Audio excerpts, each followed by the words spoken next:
Trending star Khesari Yadav का फिर से अचानक से एक बोलबम गाना रिलीज किया गया है भाई। किसी को पता नहीं था, नहीं पोस्टर आया, अचानक से ये गाना रिलीज हो चुका है भाई, जिस गाने का नाम है गेरुआ कलर। हाँ भाई, इस गाने को ग्लोबल म्यूजिक दर्शन पर रिलीज किया गया है। मैंने इस गाने को अभी अभी सुना भाई। इस गाने को कृष्णा बेदर्दी लिखे हुए हैं और इस गाने में म्यूजिक विकास यादव का है भाई। और इस गाने को खेसारी यादव और खुशी कक्कर मिलकर गाए हुए हैं। इस गाने को सुनने के बाद थोड़ा भी नहीं लग रहा है ये गाना बोलबम का गाना है भाई।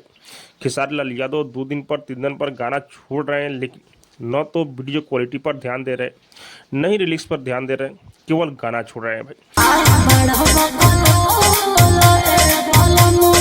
ऐसे में लग रहा है कि खेसारी यादव का मार्केट बहुत डाउन हो चुका है, क्योंकि इतने बड़े सुपरस्टार बजट पर ध्यान देना चाहिए, वीडियो क्वालिटी पर ध्यान देना चाहिए, गाना को 8 दिन के बाद रिलीज करना चाहिए, लेकिन आप जो है 2 दिन पर 3 दिन पर गाना छोड़ रहे हैं। ग्लोबल म्यूजिक दर्शन पर इस गाने को रिलीज किया गया है।